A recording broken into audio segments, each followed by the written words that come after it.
నేనేం చేశాను మీనా? ఏదో నాకు తోచింది చేశాను. మనకు అది ఇలా కలిసి వచ్చింది. ఇది నా ఒక్కదాని మాట కాదు, బయట కొంది కదా. పోనీలే, ఇప్పటికైనా నేను సంతోషం. ఏంటి ఇంకో మాల కట్టాలా? లేకపోతే మిమ్మల్ని చుట్టేసుకో. ఇప్పుడేంటి కొత్తగా సిగ్గు? అప్పుడంటే నువ్వు ఒట్టి మీనావే. అంతే. అయితే ఓకే. అయ్యో అసలు ఇప్పుడు కళ్ళు తెరవండి.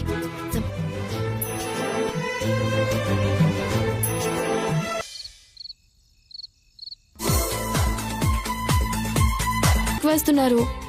నాకు అలవాటైపోయింది. ఇంత చీకట్లో మీ కారు ఎప్పుడు నాకే పూలు కొనడానికి వచ్చేటప్పుడు నేను ఆటోలో పూలు వేసుకుని వచ్చేదాన్ని. అది చలిగా ఉంది. చాలా గొప్ప జీవిత సత్యం తెలుసుకున్నావులే. ఆ కారు కొంటావా?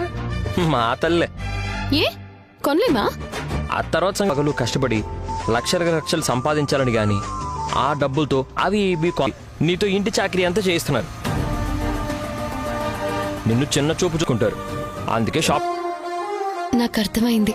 కానీ నీకు ఇంకొక కదా, మీ అత్తల అసలు రూపం నువ్వు ఎప్పుడు తెలుసుకుంటావో ఏంటో.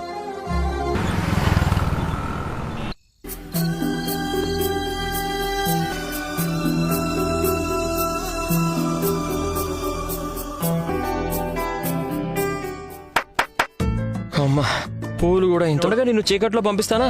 ఉండు, చలిగా ఉందన్నావుగా, టీ తెస్తాను. ఇదిగో తాగు. అరే మీనా, నువ్వా? బాలే, మంచి పని చేసావు. నీ పని హాయిగా ఉంది. మీ ఆయనతో పాటు ఇద్దరు ఇలాగే సంతోషంగా ఉండాలి. వస్తాను. అలాగే అక్క. ఫుల్ బాటిల్ కొడుతుంటే ఇంకా బాగుంటుంది. ఇవాళ నాకు చాలా సంతోషంగా ఉందండి. నా సామాన్లు కొనాలి, ఇవే ఆలోచించేదాన్ని. కానీ ఈరోజు కూడా మన పూల కొట్టు ఎలా డెవలప్ చేయాలి, ఎన్ని బ్రాంచ్లు పెట్టాలి, ఎక్కడెక్కడ పెట్టాలి అని ఆలోచిస్తుంది. ఆ లక్షావతి చూసాలి. పోండి, అవే మాట అర్థం చేసుకున్నంతగా ఇంకెవ్వరూ అర్థం చేసుకోలేరేమో. శత్రువులకే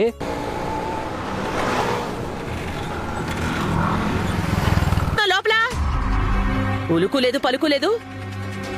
ఇప్పుడు ఎందుకలా అరుస్తూ? మీనా నీకు కాఫీ ఇవ్వదు.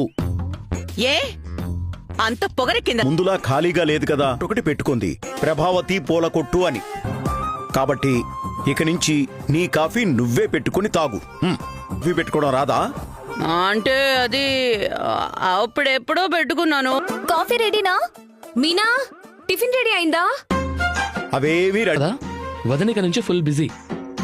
పర్లేదులేరా. మీ అమ్మ ఏ కాఫీ పెట్టుకోవడానికి ఎలా అని ఆలోచిస్తుంటే ఇన్ని సంవత్సరాల నుంచి ఈ ఇంట్లో ఉంటూ ఏది ఎక్కడుందో తెలీదు అంటున్నావు. అంటే మీ ఉద్దేశం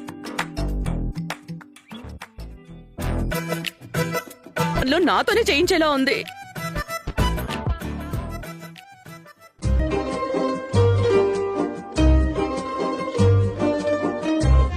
కాఫీ పొడి ఎక్కడ చచ్చిందో ఏంటో.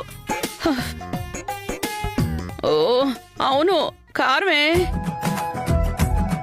ఇది అమ్మా,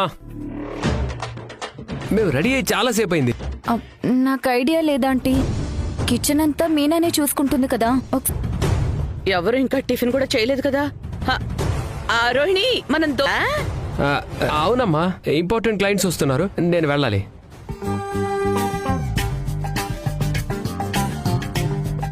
వెళ్తాం పద రవి.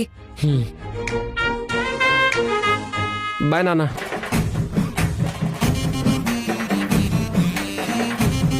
చావడం లేదు.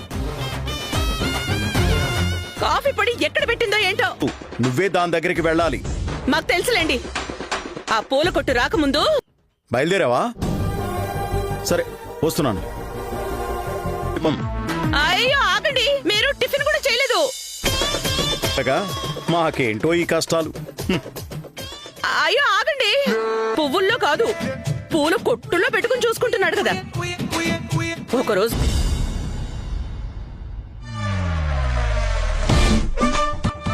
ఏం కావాలి? నాకేం వద్దు, మీకే టిఫిన్ తెచ్చాను. కిచెన్ లో ఏది ఎక్కడ పెట్టిందో దొరకడం లేదు. నా భార్య వచ్చాక ఏనాడైనా కిచెన్ లో నీకు ఇష్టం అంటగా మీనా చెప్పింది. ఇంట్లో ఎవరు తిన ఉంటేనే కదా. మీనా లేకపోయేసరికి ఇది బ్రహ్మచారి మఠంలా మారిపోయింది. సరే, ఇంకో విషయం, నీకు మింగుడు పడదు కానీ జీర్ణం చేసుకోవాలి. ఏంటి టిఫినా? ఇంటి ముందు ఇంటర్వ్యూలు చేసేటట్టున్నారే. అవును, ఆ ఇంటర్వ్యూలో తలా ఇంట్లో ఒక పని మనిషిని పెట్టాలి. వంట కూడా చేయగలిగే మనిషిని చూడు. ఎందుకట? అయితే అందరూ అన్నదానం ఎక్కడ జరుగుతుందా అని వెతుక్కుంటూ వెళ్తారు కాబట్టి. అయినా ఎవరిని అడగాలి? ఈ ఇల్లు నా పేరు మీద ఉంది. తీసుకొచ్చింది నువ్వు. చూడు, నీతో నేను గొడవ పడలేను. నా భార్యకి వాళ్ళకి మర్యాద ఇచ్చి నా భార్యని చిన్న చూపు చూసు. ఇప్పుడు నా భార్య నీ గిల్లి నాకు జోలు పడ్డానికి వచ్చావా? అవును, నిన్ను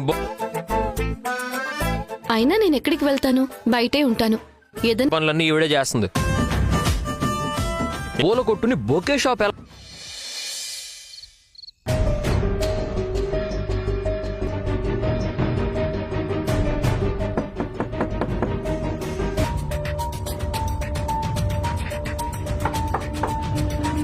మౌనికనా?